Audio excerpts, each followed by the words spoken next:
Geagte vriende, baie welkom weer by ons gesprekke oor die woord van die Here.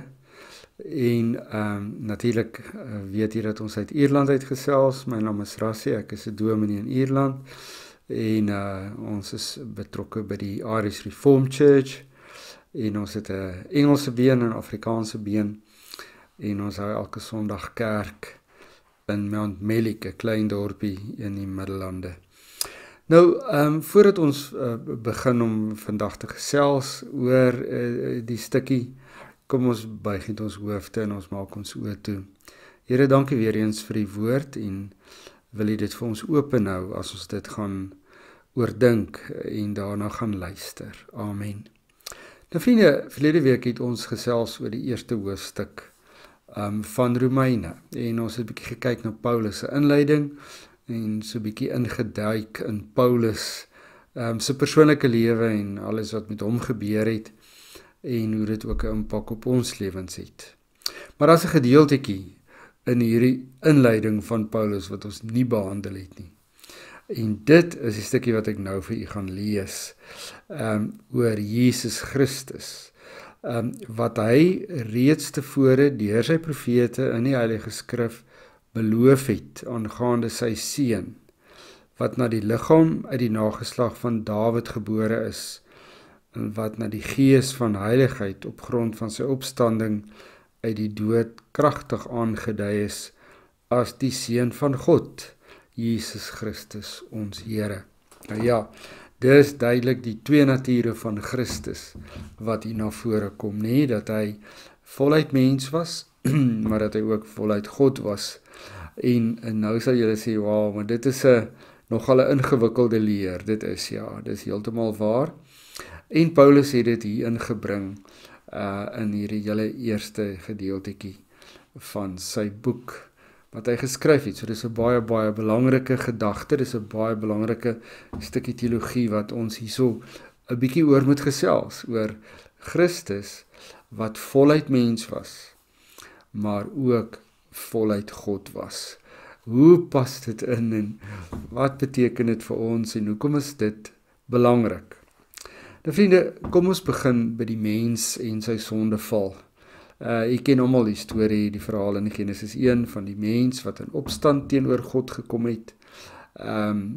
En nadat hy in opstand teen God gekom het, het daar 'n breuk gekom tussen die mens en God. En ongelukkig het daardie breuk nie net geëindig by Adam en Eva nie, maar dit het aangehou en die hele totale menslike geslag dan beïnvloed, en daar is met ander woorde 'n wolk van sonde tussen ons en God. Die verhouding is verbreek. Dit is maar die eenvoudige ding wat ons altyd moet verstaan. Die verhouding tussen mens en sy God is verbreek, en ons sien dit elke liewe dag in ons wêreld gebeur. En ons sien net hoe erger die verhouding verbreek word en hoe wyer die afgrond tussen God en mens besig is om te beweeg. 'n Pynlike situasie in die wêreld, maar is ongelukkig 'n werklikheid wat ons elke dag mee te doen het. As jy sien hoe sleg dit in die wêreld gaan, hoe mense doodgemaak word, hoeveel oorlog daar is, hoe mense mekaar haat en op mekaar neerkyk, en hoeveel ongelukkigheid en pyn daar in die wêreld is, hoeveel geestelike siektes mense het, sommer net die pyn en die ellende, die swaar wat mense op die aarde beleef, vriende, alles as gevolg daarvan, want ons het die verhouding met ons God verbreek, verhouding met ons Skepper verbreek, en ons betaal 'n baie groot prys daarvoor, 'n pynlike prys vir die situasie waarin ons is. Nou, die vraag is nou, hoe stel ons daai verhouding reg? Nou, u kan maar doodgewoon dink, is daar 'n mens op aarde, dink u, wat kan opgaan na God toe, opklim na God toe, of op 'n manier by God kan uitkom, met God kan sit en dan met God onderhandelinge voer en dan met God 'n ooreenkoms aangaan dat die verhouding tussen God en mens nou herstel moet word sodat ons van al ons pyn en ons ellende verlos kan word. Daar's geen mens wat dit kan doen nie. Omdat God so gans anders is, totaal geheel en totaal anders is as ons, is dit onmoontlik om na God toe op te klim. Selfs die engele, wat ook verval het en van God vervreemd geraak het, kan nie opklim na God toe en met God op 'n gelyke voet gesels nie, en met hom sit en die verhouding tussen mens en God herstel nie. So daar is geen manier nie. Ons as mense het dit nie in ons om die verhouding met God te herstel nie. Ons kan nie daardie genesing bring vir die wêreld nie. Dit is onmoontlik. Mense het nie die vermoë nie. Maar Christus, wat van God kom en God is, kon die verhouding herstel. En dit is die eerste belangrike punt dan, hoekom Christus God moet wees. En hy sê baie duidelik in sy woord, dat hy van ewig af, selfs voor Abraham, het hy al bestaan. Dis sy goddelike natuur. Ons sien in Johannes 1 baie mooi, in die begin was die woord, en die woord was God, en die woord was by God.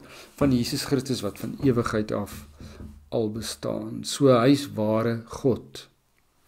Maar hy moes ook ware mens word, vriende, om saam met die mens te kom leef op aarde, om saam met die mens sy pyn en lyding deur te gaan. Want as God, onthou, kon hy nie sterf nie. En as mens kon hy nie uit die dood uit opstaan nie. Maar omdat hy dan 'n goddelike natuur het, kan hy dan uit die dood uit opstaan, maar hy moes ook mens wees om te sterf en om die pyn en lyding van die aarde te kan sien, en natuurlik dan die kruisdood te kan dra, die volmaakte offer.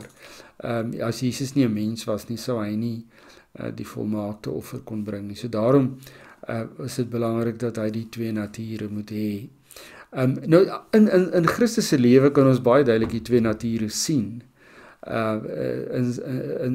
in sy lewe. So hy was van ewigheid daar, soos hy sê, so dit is uit en uit sy goddelike natuur. Die maagdelike geboorte is uit en uit sy goddelike natuur.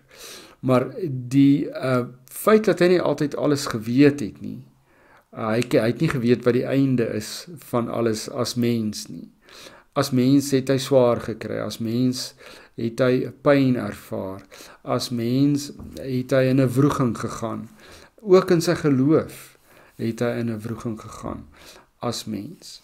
Maar as hy nie mens was nie, kon hy nie aan ons 'n nuwe lewe gegee het in 'n nuwe wêreld. Dus daarom moes Jesus dan God wees, want hy kon intree, hy kan met God praat, hy kan met God 'n verhouding hê en met God sit en gesels, as ons dit nou so wil stel. Hy het toegang tot God en daarom kon hy dan die mens se saak met God regstel, en omdat hy mens was, kon hy ook aan ons 'n nuwe lewe oordra. So, dit was baie belangrik dat 'n middelaar het eintlik 'n ontsettende groot taak gehad. Dink bietjie daaraan, vriende, dat Jesus Christus moes die dood vernietig, nê?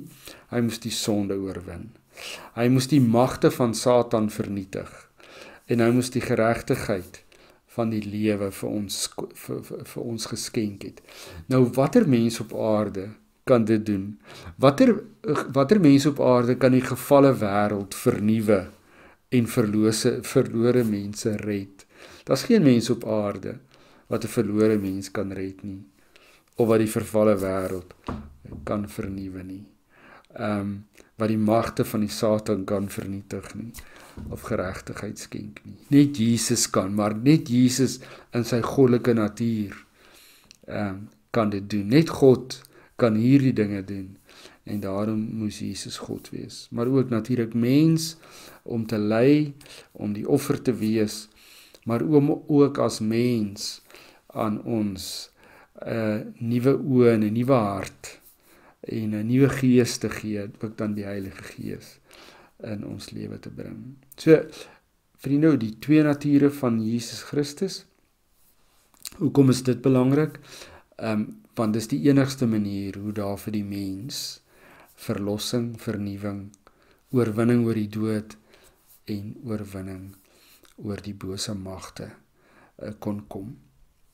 Een van die dae is dit Kersfees weer, en dan gaan ons almal weer dink aan die Here Jesus Christus wat in die krib gebore is, en ons gaan al die mooi liedjies oor Kersfees sing.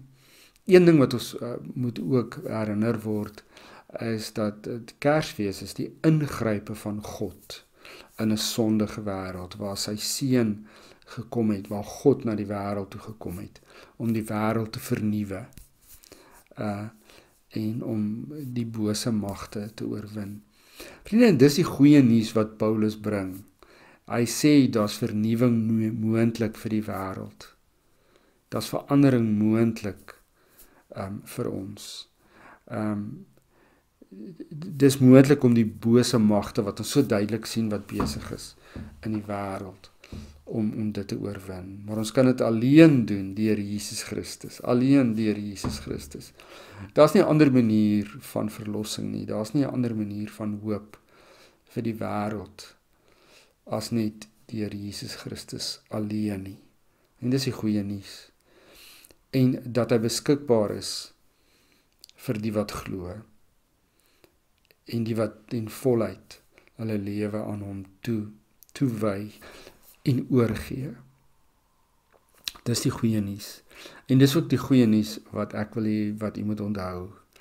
As u na die wêreld om u kyk, Christus het as God aarde toe gekom om juis die wêreld te vernuwe, en alleen deur hom is dit moontlik. Amen. Hemelse Vader, baie dankie Here dat u as God op aarde was, maar ook as mens, en dit u as God vir ons verlossing gebring het en vernuwing gebring het, maar dat u ook as mens die offer gebring het vir die sonde en gesterf het, sodat u weer uit die dood kan opstaan. Aan u Here kom die eer toe tot in alle ewigheid. Amen.